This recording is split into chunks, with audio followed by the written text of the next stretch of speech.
Et bonjour, aujourd'hui dans cette nouvelle vidéo, je vais vous parler d'une technique d'impression qui vient du Japon.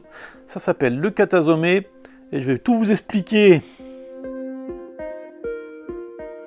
Bien, donc le katazome est une technique sœur du katagami qui est un procédé pour fabriquer en fait des motifs sur papier à l'aide d'un pochoir. Et donc le katazome, lui, utilise ce procédé pour créer des motifs sur les textiles grâce en fait à l'application d'une pâte de riz à travers notre pochoir qui va créer une réserve sur le textile, et lors de la teinture, en fait, on va pouvoir délimiter des zones sans teinture et créer des motifs de cette façon. Alors c'est un moyen plus rapide et plus efficace de faire en fait des motifs à la chaîne. Et donc grâce à ce procédé, on peut fabriquer des motifs monochromes ou des motifs répétitifs sur du tissu qui servira après pour fabriquer des vêtements. Le katazome permet aussi de faire des motifs polychromes, voire même des motifs beaucoup plus complexes sur des tissus de kimono par exemple. Et donc dans cette vidéo, je vous propose de commencer une série sur le thème du katazome. Alors là, ça va être une première approche aujourd'hui. Si vous connaissez la teinture végétale, je pense que ça vous intéressera car ça vous permet après d'utiliser la teinture dans ce procédé. Et si vous regardez mes vidéos sur la sérigraphie, je pense aussi que ça peut être intéressant. Ça vous permet de voir d'autres méthodes d'impression sur tissu. J'ai prévu le minimum de matériel possible. Comme ça vous donnera une première idée de comment on le fait. Après, on complexifiera un peu plus les choses. Donc pour notre pâte de riz, on va utiliser de la farine de riz gluant. On trouve ça super facilement dans les magasins asiatiques. En tout cas en France, c'est relativement facile à trouver. Pour faire notre pochoir, donc papier à aquarelle et ou du papier transparent qu'on utilise normalement pour imprimer des rhodoïdes pour faire des présentations à l'ancienne. Donc ça sera pour faire le pochoir. Un set de scalpel pour pouvoir faire les découpes du pochoir. Du scotch de peintre en papier, ça va être pour maintenir en fait le tissu et le pochoir pour pas que ça bouge pendant que on va mettre notre pâte pour faire la réserve. Évidemment du tissu, alors de préférence mordancez-le à l'avance, même si on va voir, je vais utiliser une teinture à l'oignon ce coup-ci, et en général ça tient plutôt bien même sur du tissu non mordancé. Alors pour le mordançage, si vous ne savez pas ce que c'est, je vais essayer de mettre un petit lien vers une vidéo sur le mordançage sur un côté. Donc si ça ne sort pas, allez voir dans la partie teinture de la chaîne. Dedans, il y a plusieurs vidéos qui expliquent comment faire du mordançage de tissu. Et aussi, à ne pas oublier, alors des spatules. C'est important, ça va être pour après pouvoir étaler notre pâte sur notre pochoir. Si vous n'avez pas de spatule, vous pouvez utiliser une espèce de carte en plastique comme les cartes de crédit ou les cartes de magasin de fidélité. Voilà. Donc un pinceau, vous verrez après à quoi il servira. Et dans mon cas, je vais utiliser de la peau d'oignon. Et pareil pour la peau d'oignon, je vais essayer de vous mettre un petit lien par là ou par là, je sais plus, je me rappelle jamais où est-ce que ça apparaît en fin de compte. Et voilà, si ça apparaît pas, vous pouvez aussi aller voir dans la partie teinture. Il y a une explication pour la teinture à l'oignon qui vous attend. Bien, donc maintenant on a tout le matériel, on va passer à l'étape suivante, ça veut dire faire notre pochoir. Donc pour préparer notre pochoir, il faut d'abord un dessin ou un motif que l'on a envie de faire. Alors il y a deux types de motifs. Le plus simple, c'est faire un motif plein. Donc avec ce genre de motif, c'est pas très compliqué. On découpe en fait l'extérieur et ça fera un creux à l'intérieur. Et quand on va passer notre pâte de riz, en fait, ça va remplir toute la surface et on aura notre réserve de fait. Donc quand on fait un motif qui ne sera pas plein, il faut faire attention qu'il y ait des raccords en fait ou des ponts entre chaque partie du motif afin que le pochoir reste unifié et que tout ne tombe pas en morceaux quand on l'utilise.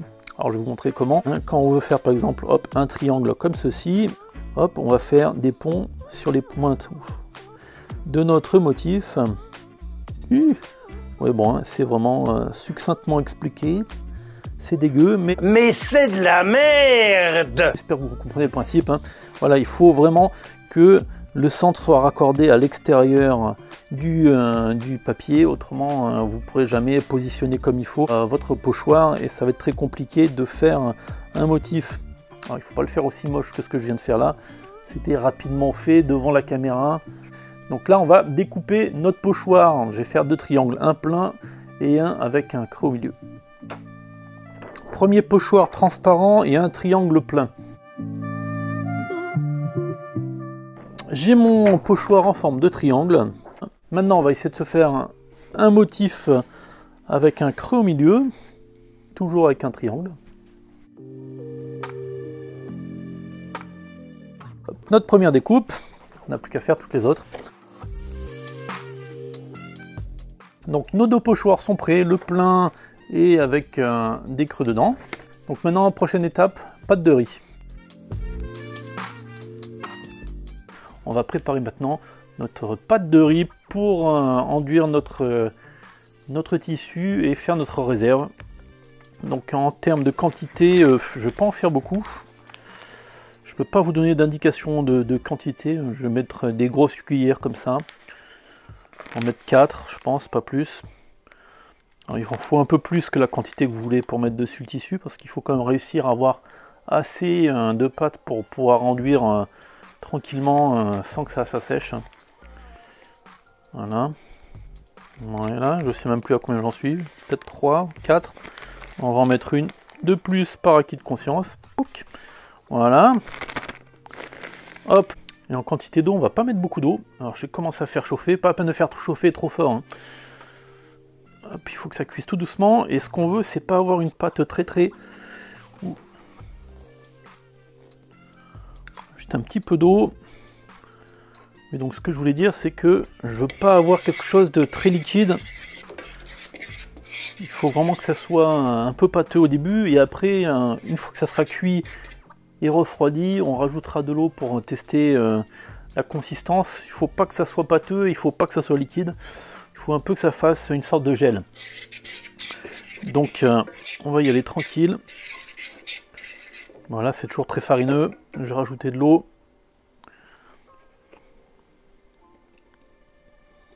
Ouais, voilà. Hop. Alors j'avais testé il y a très longtemps, en début de confinement, tout début du Covid, donc il y a 2 ans, plus de 2 ans. J'ai un peu oublié ce que j'avais fait à l'époque.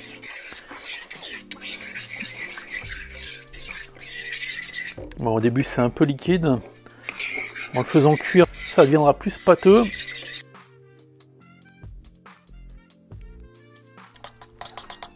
Bon, je finis de faire cuire mon riz et on se retrouve après. Donc voilà. Notre pâte de riz gluant est prête. Alors comme on le voit, ça devient un gros chewing-gum. Le voilà. Donc on ne peut pas le poser comme ça sur notre tissu. On va rajouter petit à petit de l'eau pour diluer notre pâte à katasomé afin qu'elle ait la bonne consistance pour éviter qu'elle dégouline trop ou qu'elle soit trop épaisse et que ça tire tout et qu'on n'arrive pas à la déposer correctement. Donc on va petit à petit rajouter du liquide. Et c'est un peu compliqué par vidéo d'expliquer ça, mais on va essayer. Petit à petit, je rajoute de l'eau. Et voilà, je pense que là on a la bonne consistance. Donc là on a la bonne consistance, hein. Il faut que ça dégouline, mais que ça reste quand même un petit peu gélatineux. On va se découper des coupons, bien les repasser pour qu'ils soient bien plats. Et après on va passer notre katasomé dessus. Ok. Donc mes 2 coupons sont prêts, il n'y a plus qu'à les fixer sur la planche. Ma colle est prête. La consistance, ça va, c'est comme je veux. Mes 2 pochoirs sont prêts. Il n'y a plus qu'à y aller. Donc je vais positionner mon tissu. Donc le mieux quand même, ça serait en fait de passer un coup de colle amovible ou repositionnable dessus votre surface pour que quand vous mettez le tissu, il soit vraiment très à plat et qu'il risque pas de bouger pendant l'opération. Et après on fixe le pochoir par-dessus le tissu. Il faut vraiment qu'il n'y ait pas de décalage, autrement ça va tout faire rater. Là je vais juste le fixer avec des scotch parce que c'est des petits motifs très simples. Et ça, a priori ça ne devrait pas risquer grand chose. Alors je vais commencer par le pochoir le plus simple, ça veut dire la grande figure complètement ouverte. Hop, Après voilà, il faut que ça soit bien à plat sur votre tissu. Alors le choix de la spatule, je vais prendre ma plus grande spatule. Faire bien attention au bord pour pas que je déborde après sur les extérieurs. On va mettre un peu de pâte et on va filer ça tranquille. Après c'est pas très grave que vous en mettiez un peu partout. L'important c'est qu'il y ait la quantité suffisante et après on va étaler tout doucement. Voilà. Alors il ne faut pas appuyer, hein. Le but c'est de vraiment pas faire passer entre l'épaisseur du pochoir et du tissu de la pâte. Il faut vraiment que ça soit que sur l'endroit où il y a le trou. Donc on passe tranquille. Après on étire notre pâte jusqu'à ce qu'il n'y ait plus que la quantité qu'on a envie. Vraiment tout doucement, hein. Voilà, j'appuie pas. C'est vraiment pour retirer que la petite partie en trop qu'il y a dessus le pochoir, et ça va laisser en fait que l'épaisseur en fait de la feuille sur laquelle vous avez mis votre pâte. Donc une fois qu'on a mis notre pâte de riz, et ben l'opération c'est d'enlever tout doucement sans que ça bave et sans qu'il y ait des coulures qui passent. Donc on va le faire. Voilà. Là on voit bien le motif qui est détaché en pâte de riz. Donc une fois que la pâte de riz est installée dessus notre tissu, on le met à sécher quelque part, on attend à peu près 24 heures, le temps que ça soit bien sec. Et à ce moment-là, on pourra commencer à faire notre teinture dessus. Alors maintenant, on va se mettre à faire l'autre motif.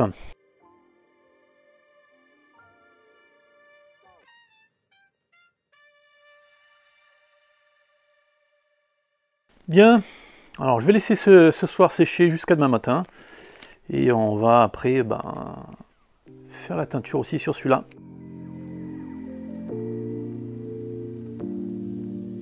Et bien, donc maintenant nos tissus sont secs, on va pouvoir passer à l'étape de la teinture. Alors j'ai préparé un bain de teinture à base de pelure d'oignon.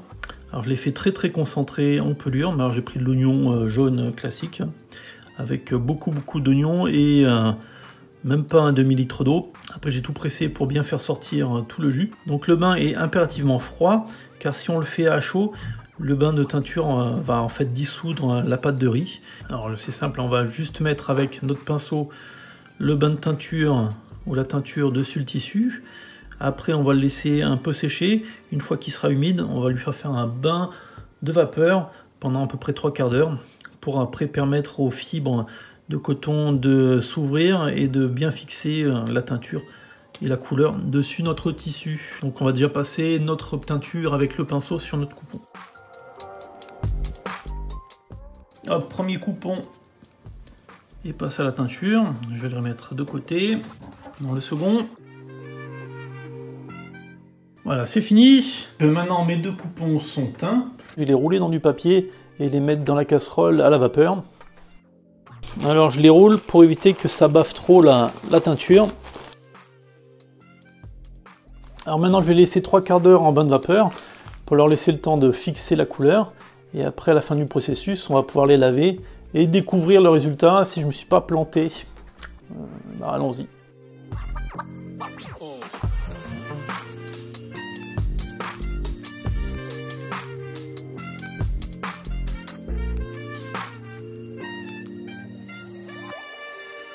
Bon ben voilà, premier test de Katazome est fini. Bon, il y a encore du boulot. Il y a des choses à améliorer et à perfectionner. Donc j'espère que vous allez suivre la suite.